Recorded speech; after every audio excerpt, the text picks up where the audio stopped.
Hello students, welcome to class 4th.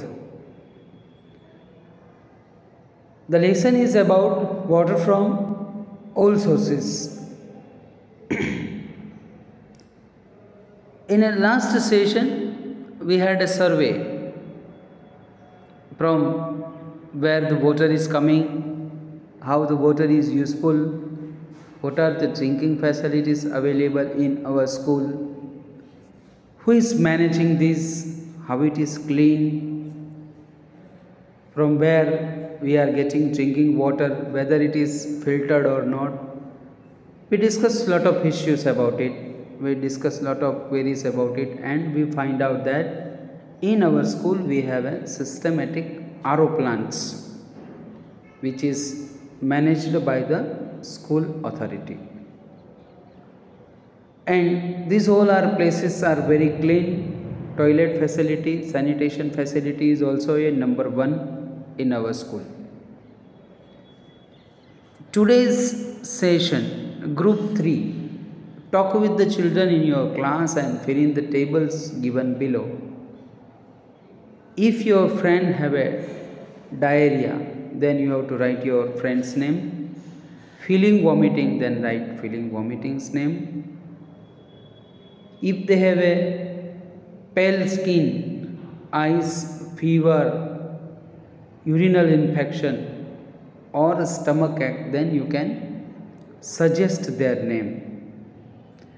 Here I am not giving any particular student's name because this is identified by the particular students by the asking to one another only. So when you come to the class regularly, I will explain to you and give the details to you.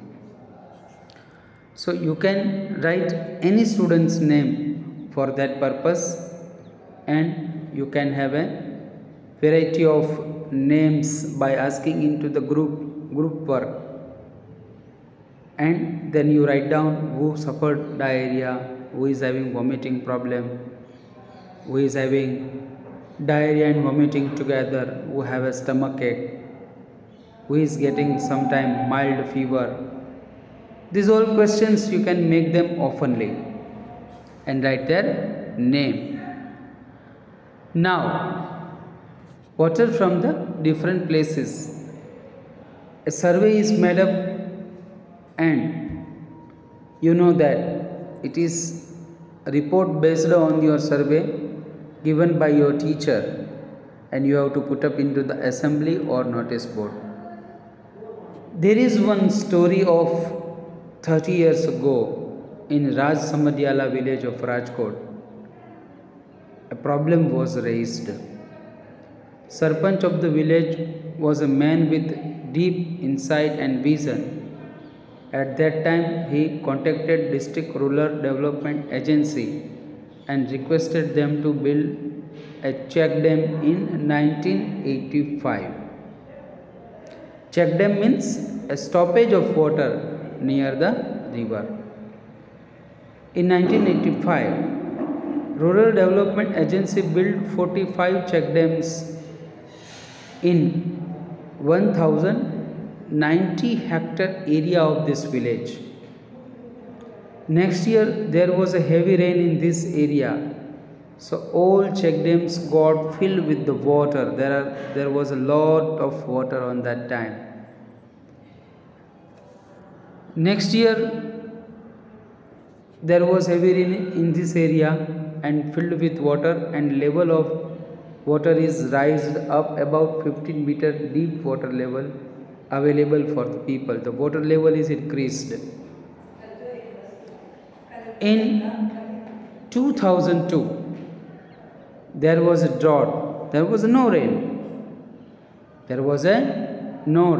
And water level is also available because of people's vision. That time also people were able to take the crops. Friends, it is the water harvesting system that we should implement and work out, so it is benefited for us. Next session we shall have a more talk regarding these points. water harvesting system, and we will talk further more about it. Till then I remain. Thank you friends.